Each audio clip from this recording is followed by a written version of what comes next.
Espiritismo Sem Máscaras. Apresentação: Márcio Eduardo. Alô, você, boa noite. A partir de agora, através das ondas do rádio, Espiritismo Sem Máscaras, revelando o que está no oculto. E você pode participar com a gente, interagir através de todas as redes sociais da Rádio Brasil Espírita. E formular sua pergunta lá em nosso chat, bem como também lá no WhatsApp da Rádio Brasil. Você pode compartilhar a nossa live para que ela possa alcançar o maior número de pessoas. Participe. Interaja com a gente. E hoje um tema palpitante. DNA, o princípio inteligente da vida biológica. E eu vou receber aqui nos estúdios da Rádio Brasil Espírita o meu amigo Alfredo Narras, que vai falar com a gente sobre esse tema palpitante. Seja bem-vindo, Alfredo, ao programa Espiritismo Sem Máscaras. Márcio, prazer em revê-lo. Muito boa noite a todos os seus ouvintes e telespectadores também. E só espero que a gente faça um programa que seja útil a todos os interessados, né? Estamos muito felizes de estarmos juntos aqui. O Alfredo, ele vai falar um pouco agora sobre o tema.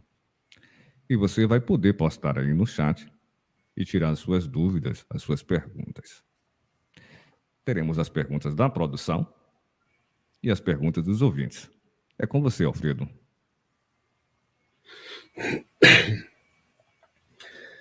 Olha, Márcio, a ideia desse tema, ela não é original, mas é um tema muito evitado por muitos autores, porque ele tem, né, vieses que são tidos como, né, segregacionistas, etc., no campo da evolução. Mas a colocação que nós estamos buscando aqui difere dessa perspectiva, né, de trazer um problema, um conflito qualquer. É apenas usar os recursos que a ciência nos oferece e levá-las ao encontro daquilo que as revelações espirituais já trouxeram, no sentido de chegarmos a um denominador comum quanto a essa questão do princípio inteligente que o Kardec enunciou no seu Livro dos Espíritos, né? O princípio inteligente é a origem da vida. Os espíritas confundem o princípio inteligente com o espírito. São coisas diferentes. O que nós vamos tratar é apenas o princípio inteligente, e não a vida espiritual, isso seria um outro assunto, né? Mas o que me chamou a atenção é que, desde uns 2 meses para cá, a NASA tem divulgado, através de documentários que estão disponíveis aí na internet, agora tem uma série da Netflix falando a respeito da vida extraterrestre, dos contatos extraterrestres e da tipologia dos seres extraterrestres, e uma série de informações. Naturalmente, eles continuam ocultando o essencial, que é a tecnologia, mas as aparências, as coisas mais palpáveis, digamos assim, da questão, estão já sendo disponibilizadas. Quando eu comecei a assistir esses filmes, eu achei informações extremamente interessantes, né? Uma coisa que os ufólogos já tinham catalogado há muito tempo é que cerca de 60 raças extraterrestres têm mantido contato com a humanidade, né, ao longo de toda a história humana, seja como o planeta sendo colônia deles, seja como eles participando da evolução humana, sejam eles agora participando desses contatos extraterrestres, nos preparando talvez para eventos maiores que estão aí no horizonte já à nossa frente.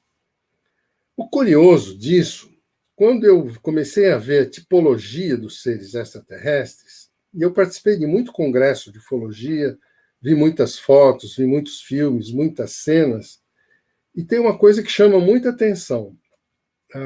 Todos os seres extraterrestres que mantiveram contato com a humanidade, principalmente da segunda metade do século passado para cá, quando a ufologia tomou corpo, eles têm o mesmo tipo eugênico nosso. Claro, com diferenças, com um rosto mais humanoide, ora com características felinas, ora com características draconianas, e por aí vai. Mas esse aspecto de cabeça, tronco, membros inferiores e superiores é predominante em todas as raças extraterrestres, com variações aparentes. O que leva a crer que esses seres de fora têm o mesmo DNA do ser biológico da Terra, que somos nós, os seres vivos da Terra. Quando você vai para o campo científico, o que acontece?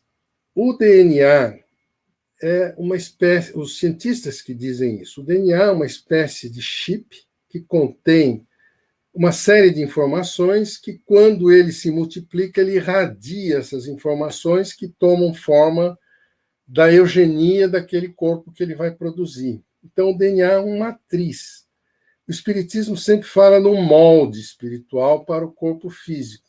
É fato. Mas como preencher esse molde, que é um software, com uma coisa genética humana?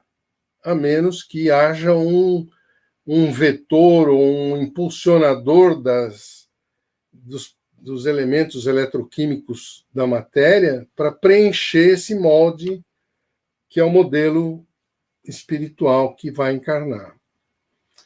Então, sob essa perspectiva, os cientistas têm estudado o DNA. E aí eles procuraram. Todos os cientistas vão em busca da origem do DNA. Eles sabem que o DNA é esse vetor que promove a constituição do corpo físico. Mas qual é a origem dele? Como é que ele se origina? Os pesquisadores buscaram, ao longo de séculos, das últimas décadas, digamos assim, a origem do DNA, onde ele se originou. E eles, pela estrutura altamente inteligente do DNA, os cientistas chegaram à conclusão que ele não é um produto natural da Terra, ele não é gerado espontaneamente. Ele é algo inteligentemente estruturado, ele tem uma estrutura inteligente, como se fosse um motor, algo que gera impulsos eletromagnéticos que fazem com que todas as informações dele se permeiem todo o corpo físico que ele vai construir. Então, é algo muito inteligente, muito importante. Mas quando se vai buscar isso como na origem disso na Terra, os cientistas, nenhuma das ciências humanas consegue detectar. Então, os estudiosos que se aprofundaram nessa questão, James Crick é talvez o mais famoso deles, ele foi chegando à conclusão de que isso é algo que só é possível se tiver vindo de fora da Terra para cá. Ou seja, algo que não foi produzido aqui, mas que veio para cá, foi semeado aqui, e a partir daqui a vida orgânica começou a se estruturar e se organizar. Então, isso são palavras da ciência, não são nossas nem do Espiritismo. O Kardec fala no princípio inteligente, que nós estamos buscando associar esse princípio inteligente com o DNA, porque faz todo sentido, já que o princípio inteligente é o fato gerador do corpo genético da humanidade. Agora, se esse material genético veio de fora da Terra, quando foi que ele veio? E aí a investigação das espécies terrestres vão caminhando por todas as formas de seres vivos até os seres unicelulares. E os cientistas descobriram que a primeira célula unicelular que apareceu no planeta foi há cerca de 3.800.000 anos atrás. Então, para a gente situar esse momento, a gente teria que fazer uma linha de tempo desde que o universo surgiu, a partir do Big Bang, quando surgiu essa dimensão de espaço-tempo na qual o universo está introduzido. Então, o universo surgiu há 13,8 bilhões de anos. A Via Láctea, segundo se estima, há 10 a 12 bilhões de anos atrás. O Sistema Solar, há cerca de 10 bilhões de anos atrás. O Sol, há cerca de 6 bilhões de anos atrás. A Terra, como satélite do Sol, surgiu, segundo os cientistas, há 4,6 bilhões de anos atrás. E essa molécula apareceu na Terra 800 anos depois que a Terra estava formada, há 3 bilhões e 800 mil anos atrás. Então, o pressuposto aqui qual é? Como a Terra é um planeta recente dentro do contexto de bilhões de anos do universo, a presunção aqui é que esse DNA foi edificado, construído, elaborado por outras civilizações anteriores que já existiam muito antes da Terra existir. A gente toma por base, por exemplo, as palavras de Jesus. Eu já existia antes que esse mundo existisse.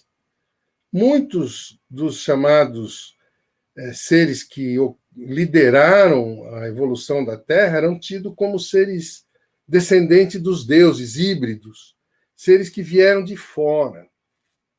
Então, dessa perspectiva, o que a gente enxerga?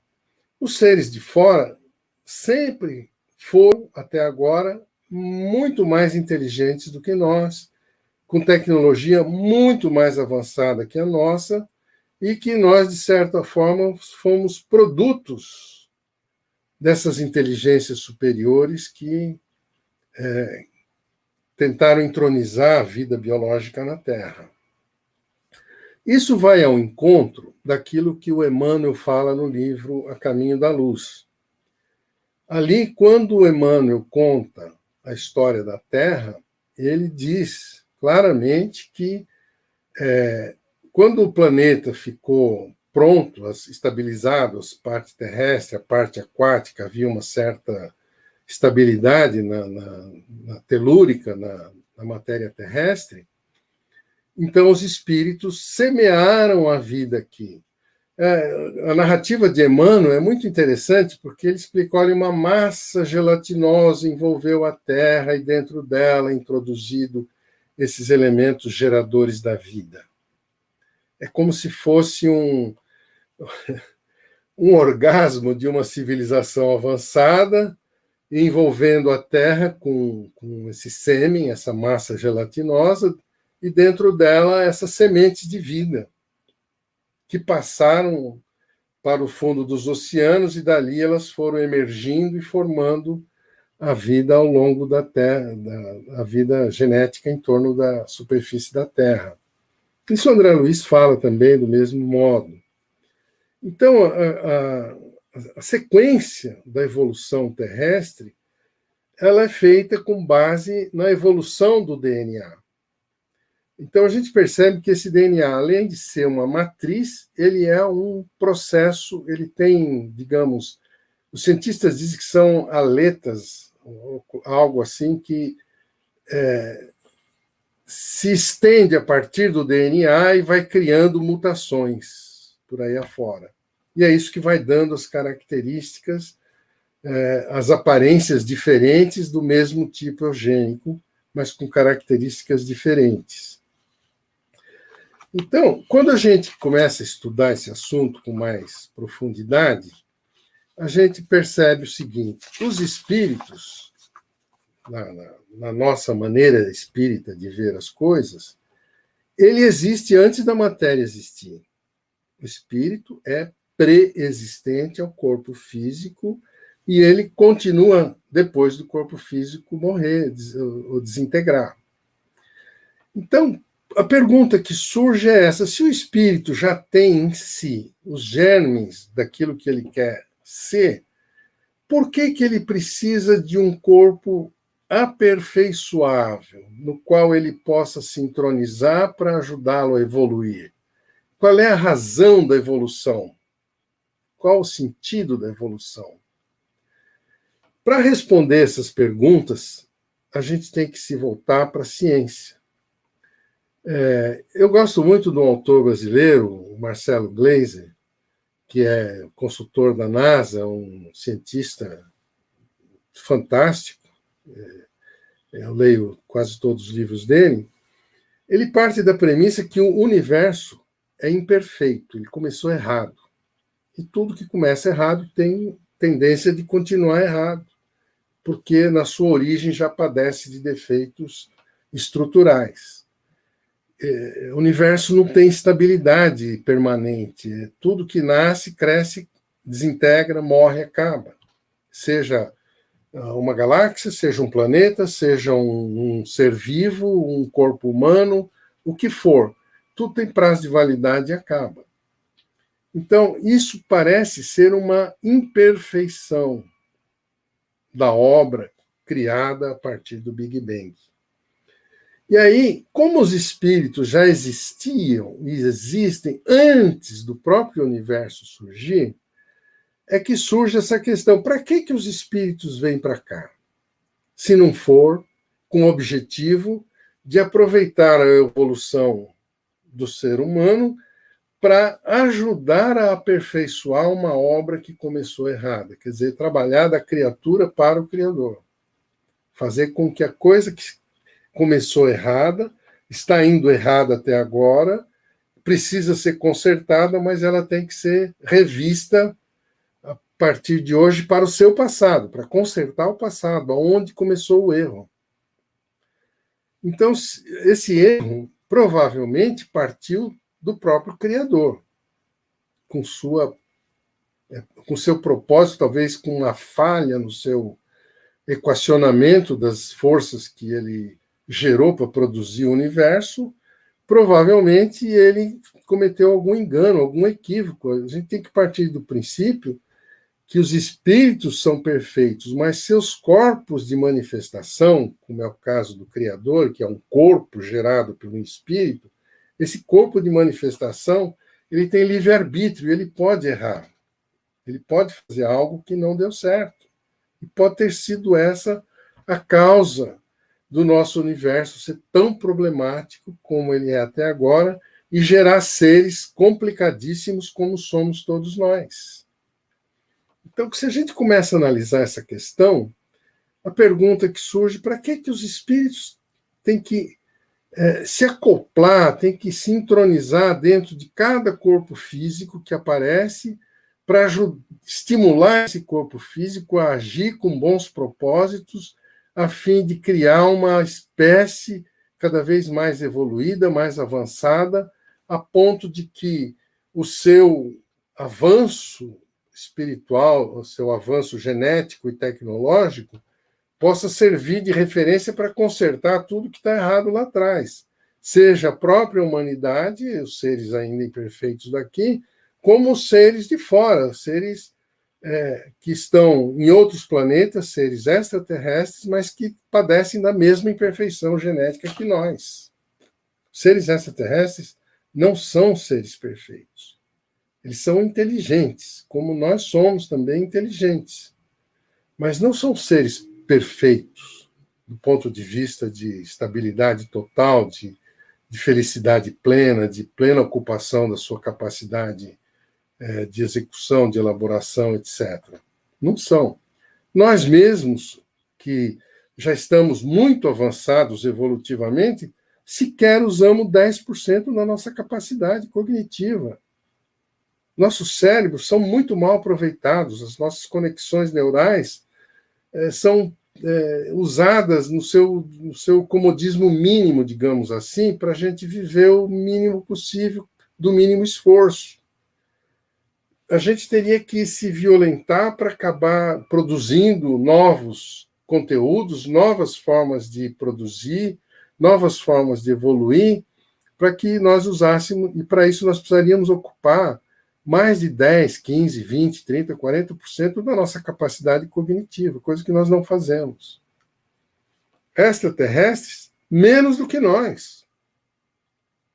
Os extraterrestres têm uma inteligência avançadíssima, mas eles não tiveram a semeadura que a Terra teve de seres, de divindades do tipo de Jesus, que semearam aqui um outro tipo de coisa diferente da própria inteligência, que semearam aqui o sentimento, a nossa capacidade de sentir. Os seres de fora, eles têm uma imensa capacidade de pensar, de produzir intelecto, mas eles não sabem nada de sentimento.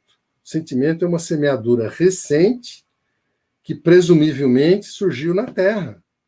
Daí nós sermos atualmente a raça mais avançada, porque nós temos aproveitamento de mais faculdades e mais recursos do que os seres de fora.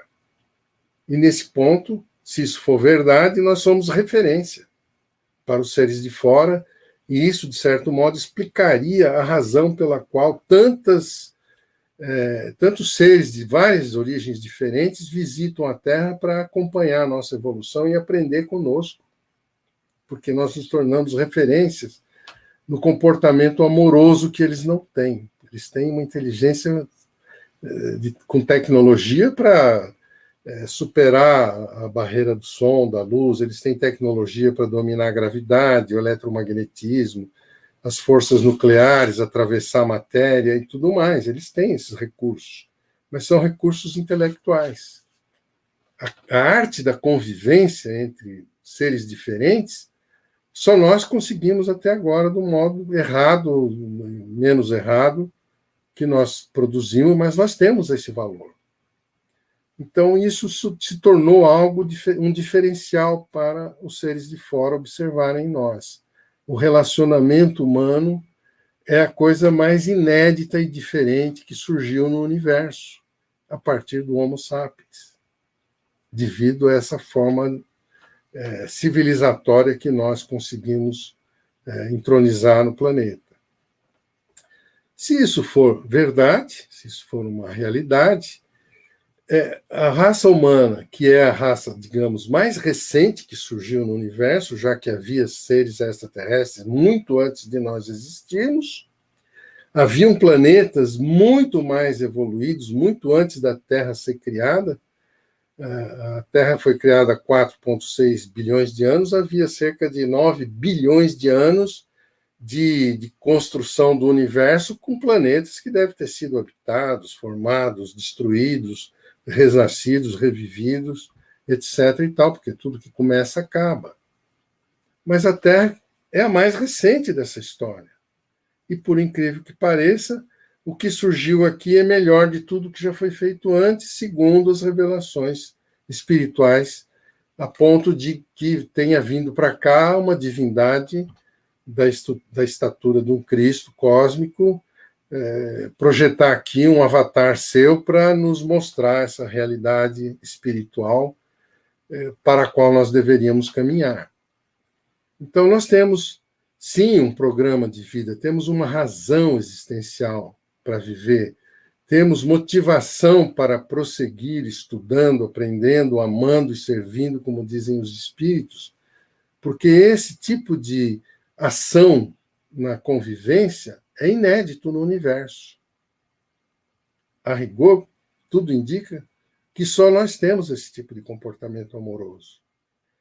Então, aí começa a nossa evolução, e os cientistas procuram saber por que nós evoluímos de modo diferente desses extraterrestres. Porque é muito provável que esses seres extraterrestres que nos visitam, eles vivem 1.000 anos, 2.000 anos, 10.000 anos com o mesmo corpo. Eles não se desintegram como nós, não morrem como nós morremos. E também não evoluem. Eles são meio robotizados. A maioria deles, presumivelmente, é assim. Enquanto que nós adquirimos um potencial evolutivo que eles, extraterrestres, não têm. Esse potencial evolutivo que nós temos é que tem que ser trabalhado para que a nossa evolução seja no sentido de espiritualizar a humanidade e tornar a humanidade não só amorosa, mas espiritualizada também. Então, é um conjunto de valores que, ao que tudo indica, nenhuma raça extraterrestre tem. Agora, como é que se processa essa evolução?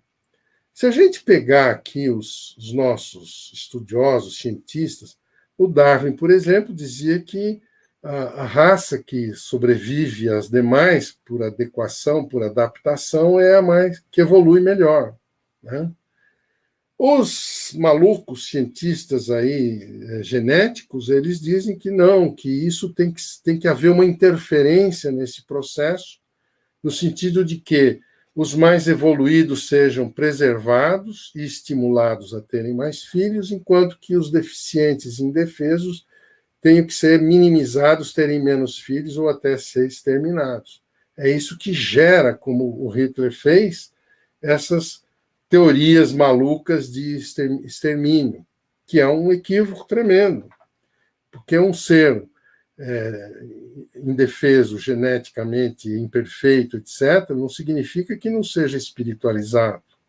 Como objetivo é se espiritualizar, possivelmente um ser feio, um ser deficiente, um ser com problemas fisiológicos, seja mais evoluído com uma pessoa que tenha uma homogeneia perfeita. Só que o Darwin nem o Hitler percebeu isso, porque eles não viam espírito, eles só viam matéria. Então, se essas premissas são verdadeiras, a gente vai entender por que Jesus acolheu os desvalidos, os doentes, as pessoas afastadas da sociedade, né, exiladas da convivência dos seus.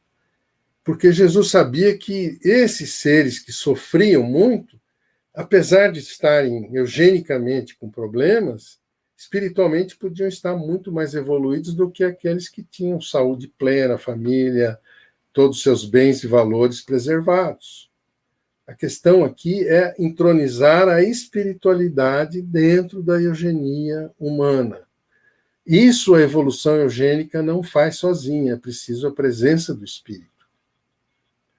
Então, essa é a colocação que a gente poderia fazer para não entrar em outros campos aí teológicos ou campo das revelações espirituais. Nós vamos fixar o nosso pensamento apenas no princípio inteligente e na produção do homem inteligente da Terra, do ser humano biológico.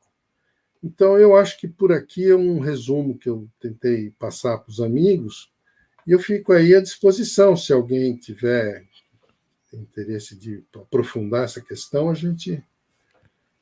É isso aí, Larraz.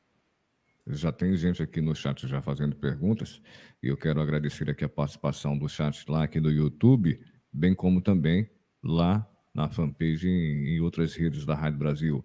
O Vitor João Alves, o filho da nossa Neuzinha, que também apresenta um programa aqui na Rádio Brasil Espírita, Matilde Pedroso, a Leão Paz, que também está com a gente, a Pajussara Marroquim, essa minha amiga querida Pajussara Marroquim, que também é expositora. Grande abraço e beijo no coração da Pajussara. Santos Domínio também está aqui, tá? Meu amigo Sebastião Geraldo, que também faz parte do Centro Espírita William Crookes. Vamos ver se tem mais gente. Vamos lá. E vamos à pergunta do Vitor João Alves. Sendo o DNA único para cada um, como essa implantação se fez na nossa espécie, segundo os cientistas? A questão é que o próprio DNA ele tem esse magnetismo dele que se apropria das moléculas, dos elétrons, e ele vai fazendo com que os elementos extraídos da própria matéria adquiram a forma que ele tem projetada dentro de si mesmo. Então, o DNA é a matriz da evolução, ele é digamos assim, o impulsionador da vida biológica. Sem o DNA, nós não temos capacidade de viver, nós somos seres que nascem, mas não podem viver porque não têm o processador, digamos assim, o código-fonte que faz com que o ser humano exista da forma como ele existe, fisiologicamente falando.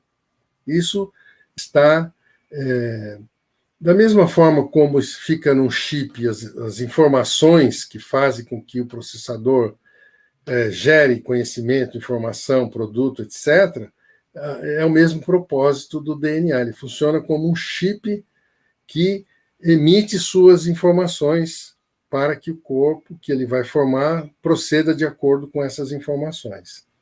Então, ele é um vetor que produz uma genealogia, produz a vida, digamos assim, a vida biológica, digamos.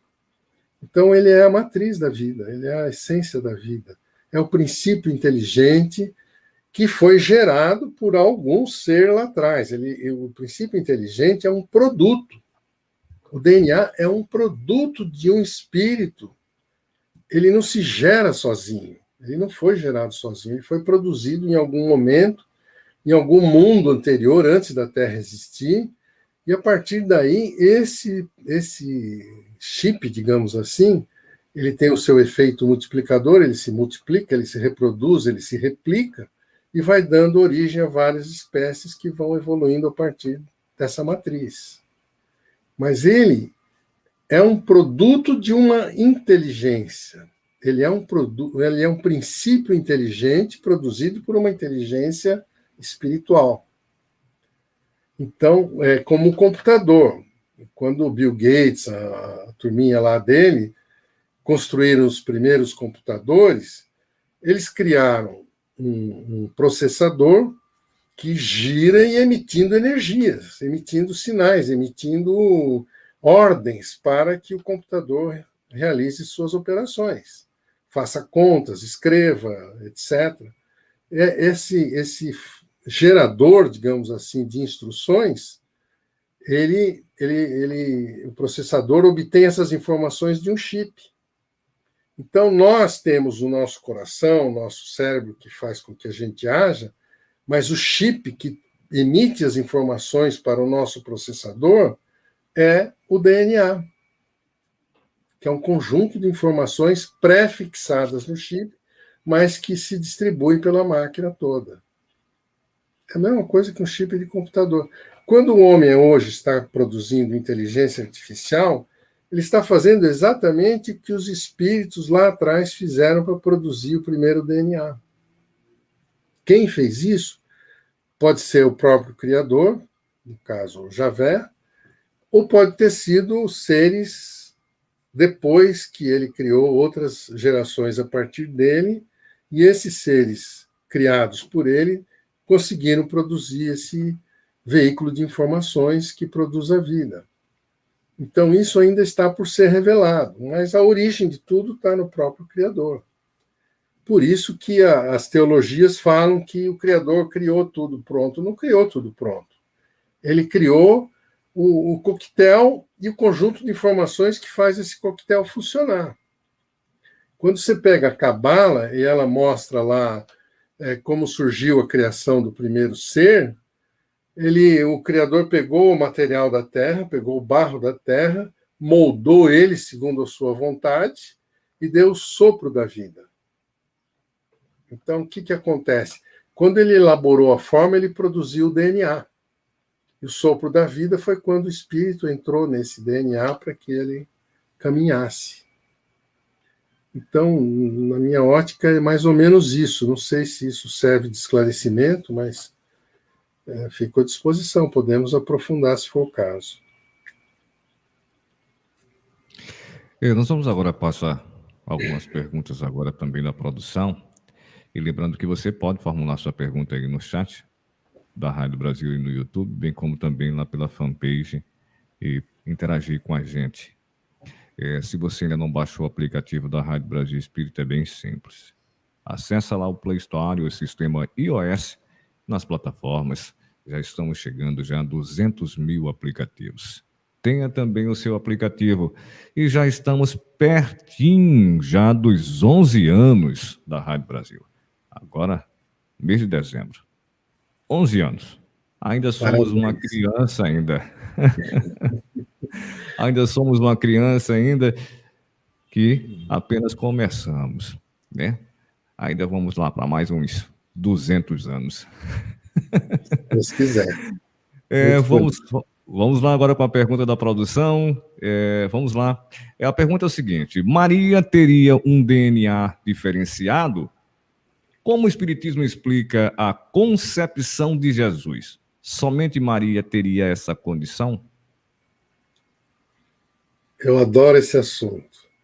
Mas isso, ô Márcio, isso aí seria um tema para um programa inteiro. Porque eu obtive do Chico e de outras fontes informações sobre Jesus que elas chocam, né? Elas são um pouco chocantes, mas são maravilhosas ao mesmo tempo, né? Mas para a gente poder dar um briefing do que poderia ser um eventual programa sobre Jesus, eu diria o seguinte: Ana, que é a mãe de Maria, segundo consta da história de Jesus, da história da família de Jesus pregressa, ela também concebeu virgem. Isso está nos apócrifos. Ninguém gosta de apócrifo, acha que não é verdade, mas está lá. E Maria, então, já teria uma genética cuja origem é 50% humano e 50% de um ser de fora, de um anjo que teria produzido a, a, a, a concepção de Maria. Então, Maria já vem de uma genética híbrida. Aí, Jesus, para encarnar com o DNA dela, tirou o DNA dela e produziu, com outra fonte genética, um outro corpo híbrido. Então, por essa ótica, Maria é 50% de DNA humano. E Jesus, nessa ótica, ele tem só 25% de DNA humano e 75% de DNA de fora. Porque assim, 25% da sua avó, 50% de Maria, e ele mesmo tem 25%. Mas isso é um negócio fantástico para a gente explorar de uma maneira mais profunda. Porque digamos, nessa construção, digamos, intelectual, o pressuposto é qual é? É que Jesus não tinha um corpo como nós temos. Aí entra naqueles aspectos do Rustang, que dizia que Jesus não tinha um corpo físico, etc. Ele tinha um corpo físico híbrido, metade de concepção, digamos, divina, não é nem espiritual, mas do corpo divino do Cristo, e metade do DNA da sua mãe, que já era metade de outro DNA. Um assunto cabeludo, mas É verdade. tudo indica que essa é a questão em jogo. Jesus Em era breve, diferente. em breve vamos abordar esse tema polêmico Eu, aqui. eu já escrevi sobre isso, tem um livro escrito sobre isso, está tá na Amazon, eu acho, porque esse livro está esgotado. Eu tenho um azar danado, porque todo livro que eu escrevo, a editora acaba falindo. E aí eu fico sem direito autoral, sem direito de replicar, não consigo reproduzir, e está tudo esgotado. Mas está lá, tem o original na Amazon. É só pesquisar. Mas a gente pode fazer um trabalho sobre isso, sim, é interessantíssimo. Vale a pena. O, o Narras, quem participa aqui com a gente também é Leão Paz. O Leãozinho. Adoro o Leão. É. Um leão inteligentíssimo. Mas Ela e nosso a DNA, nossa. olha a pergunta dela aqui. Mas nosso DNA tem uma centelha de Deus, correto? Acontece que o DNA é uma partícula, né? É um elemento material. Quando ele consegue produzir um corpo, é nesse corpo que o espírito se acopla. Veja bem, a gente tem que voltar um pouco para trás para entender a criação. Nós temos vários níveis de criação. Nós temos a criação espiritual, que é a única e verdadeira criação permanente, perfeita, que vive lá na espiritualidade. Todos os universos materiais que algum desses espíritos procura realizar, ele entra numa dimensão de espaço-tempo, dentro desse paraíso, dentro dessa espiritualidade, porém, dentro de uma bolha. Né? Então, cada universo é uma bolha diferente dentro da espiritualidade. Então, na bolha que nós temos aqui na Terra, que nós temos no nosso universo, essa bolha, ela foi criada por um espírito. Então, o que acontece? O espírito primeiro cria a matéria, a partir da coagulação da luz, como diz o André Luiz. Ele pega o fluido cósmico do paraíso, da espiritualidade, manipula aquilo, cria uma fórmula que gera matéria, e essa matéria passa a se constituir uma dimensão de espaço-tempo própria. Aí, quando a matéria está pronta, o espírito entra dentro, se ocupa dessa matéria para realizar experiências transitórias de aprendizado que acrescentam informações, conhecimento, experiência para o espírito levar para a espiritualidade. A espiritualidade sempre cresce com a experiência dos espíritos na matéria. É assim que a espiritualidade progride, pela essência daquilo que os espíritos produziram na matéria que eles conseguiram compor, com fluido cósmico, que tem variáveis infinitas. É infinito. Então, o nosso universo é uma relação de espaço-tempo criada materialmente para depois os espíritos virem. E acontece a mesma coisa. Quando os espíritos vieram para cá, primeiro se cria o corpo biológico, depois o espírito se acopla ao corpo biológico para produzir as experiências para a sua evolução. Não sei se esclarece. A Leão é muito inteligente, ela deve ter percebido. Mas qualquer dúvida a gente pode voltar ao assunto.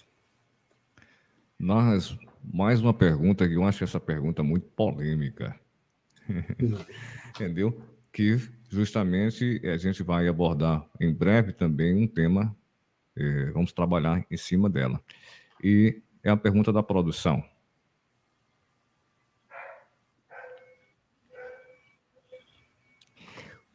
Como se deu a reencarnação de Jesus?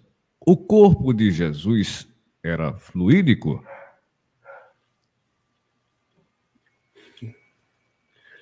Essa pergunta é... Olha, eu consegui duas fontes preciosas sobre isso, mas aqui eu tenho propensão a compreender melhor a explicação que o Chico deu. Eu convivi muitos anos na mesa de trabalho do Chico com ele, e ele sempre falando sobre Jesus. No livro apócrifo Testamento de São João, que é um livro apócrifo, só tem na...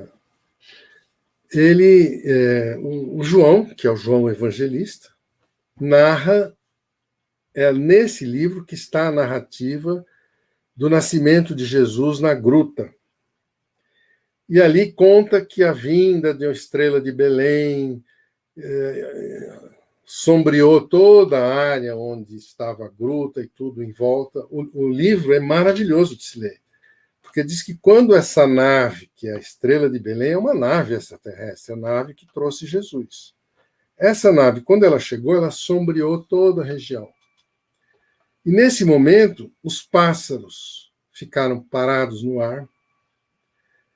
O lavrador, que estava com uma enxada, ficou paralisado na posição que ele estava.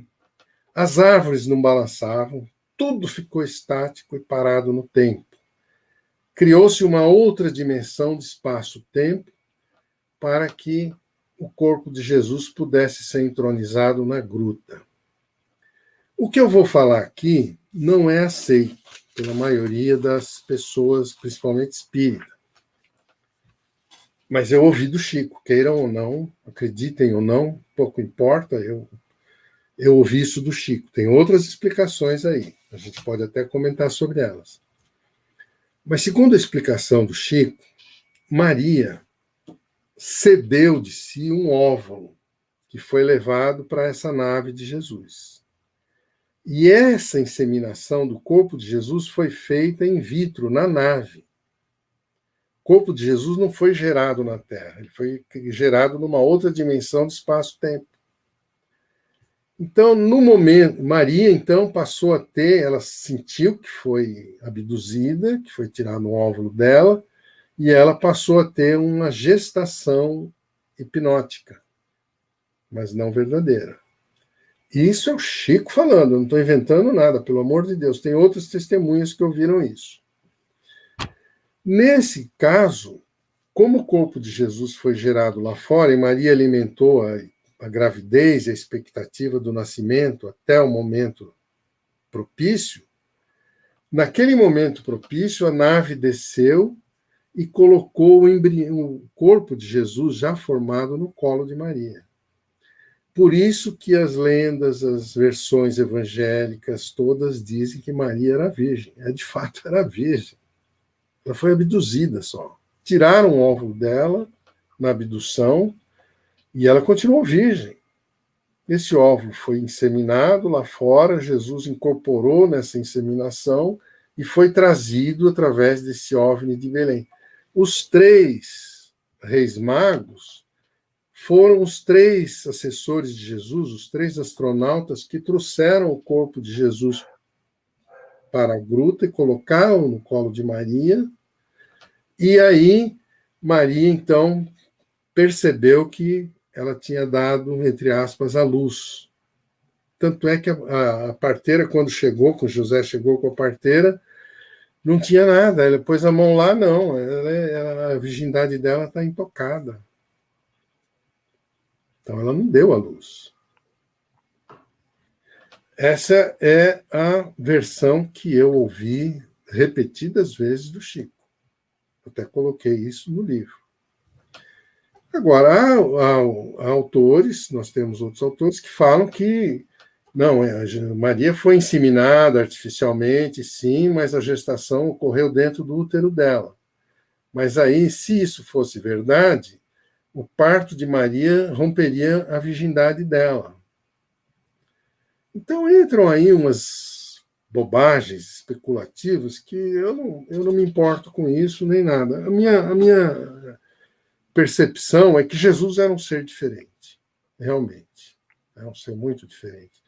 A altura média dos judeus da época de Jesus era 1,60 m, 1,65 m, por aí. Jesus tinha 1,90 m quase. Ele se destacava em qualquer multidão. Era um ser visível. E quando o pessoal ia correr atrás dele para pegar ele, ele se desintegrava, desaparecia, levitava. Ele tinha poderes, recursos que nenhum homem com a materialidade nossa tem, a não ser em casos específicos de trabalho de materialização, etc. Mas isso é um assunto vasto para a gente comentar. Eu acho que tinha que ter uma live só para isso. Vamos lá.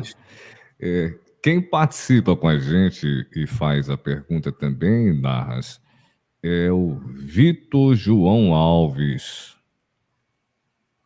Joana de Ângeles chama o perispírito de MOB, modelo organizador biológico que produz o corpo de acordo com a necessidade da alma. Podemos afirmar que o MOB atuaria diretamente no nosso DNA? Sim. Eu falaria isso com certeza, né? Porque o MOB, o modelo organizador biológico, é, digamos, a projeção holográfica que o espírito quer que se reproduza na matéria. Então, esse organizador biológico.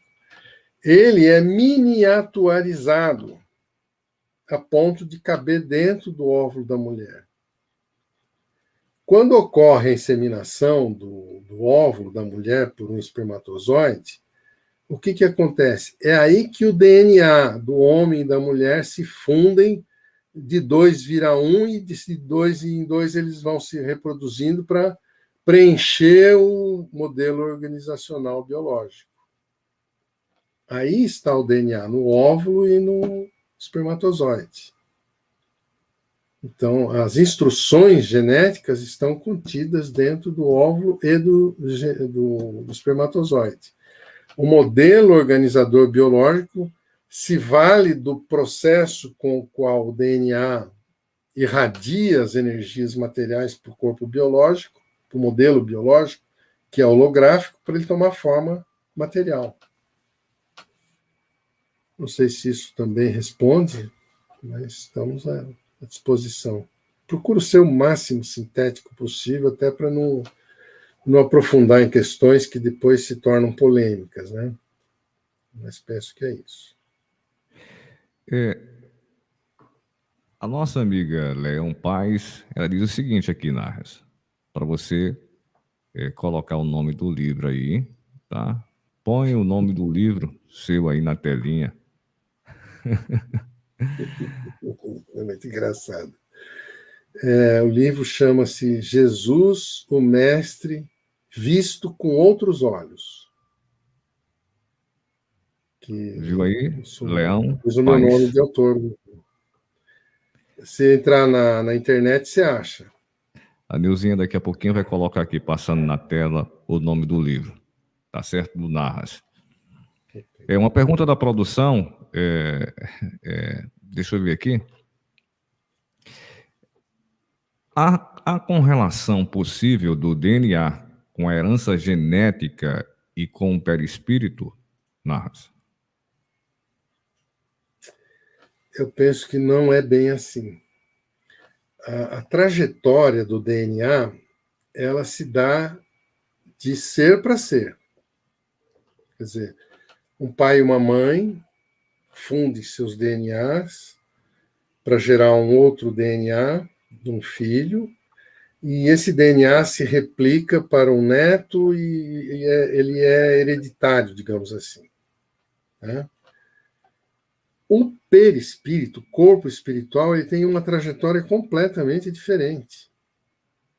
Ele, quando desencarna de um corpo físico, o corpo físico já reproduziu no neto, no bisneto, o DNA. Então, o DNA segue essa trajetória horizontal. O perispírito, quando sai do corpo físico, ele assume a sua condição de ego, de consciência espiritual, de ser,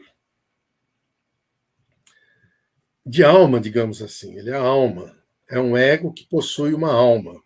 Esse ser, a trajetória dele é muito diferente da trajetória do DNA, porque ele é o mesmo ser que encarna em vários DNAs diferentes, para ajudar a aperfeiçoar cada DNA que ele ocupa. Mas ele é um ser à parte, ele é um ser completo em si mesmo. Ele reencarna para ajudar a evolução do ser biológico, ou para queimar seus karmas, etc., essas coisas que o Espiritismo nos coloca. Mas ele é um corpo que nasceu em algum momento e, enquanto esse universo existir, ele vai existir também. Ele pode morrer quando o universo acabar. Por quê? Porque o que sobra dessa evolução do perispírito, ou seja, do ego, do corpo astral, a única coisa que interessa disso é a essência que o espírito retira dessa experiência para levar para a espiritualidade, que é outra realidade. O Chico costumava dizer assim: o nosso corpo é constituído como um vidro de perfume. O corpo físico é o vidro. O líquido que retém o perfume é o perispírito. O espírito é a essência, o perfume, que não tem forma nem coisa, e ele vai embora, ele vai para o espaço, vai para a espiritualidade. O perfume é o que interessa. Todo o resto são, tanto o vidro quanto o líquido, são apenas ferramentas para o espírito utilizar na produção de benefícios para um mundo imperfeito como o nosso. Penso que é isso. Estamos chegando ao finalzinho do programa Espiritismo Sem Máscaras, 22 horas e 56 minutos no horário de Brasília. Nós temos uma pergunta aqui da Leão Paz. A Leãozinha está acesa hoje. Então a história que Maria teria outros filhos não é verdadeira? Jesus não teve irmãos de Maria e João? É outro assunto polêmico, que eu também não sei dar uma resposta conclusiva, definitiva. Nos evangelhos, eles dizem que Jesus tinha irmãos. Porém, a gente não sabe se esse título de irmãos é o título fraterno para os seus irmãos espirituais, ou se esses irmãos eram apenas filhos de José com sua primeira mulher, antes dele ficar viúvo. Então, são meio-irmãos de Jesus por parte de pai. Se isso for verdade, é mentira também, porque José não é o pai biológico de Jesus, segundo essa versão que a gente está estudando. Então, o José é pai adotivo de Jesus nessa caracterização, porque o DNA que seria de José para fecundar o de Maria veio de fora, foi Jesus que gerou. Então, esses irmãos, por parte de pai, não são irmãos sequer de Jesus, são irmãos por afinidade parental com José. Essa é uma hipótese.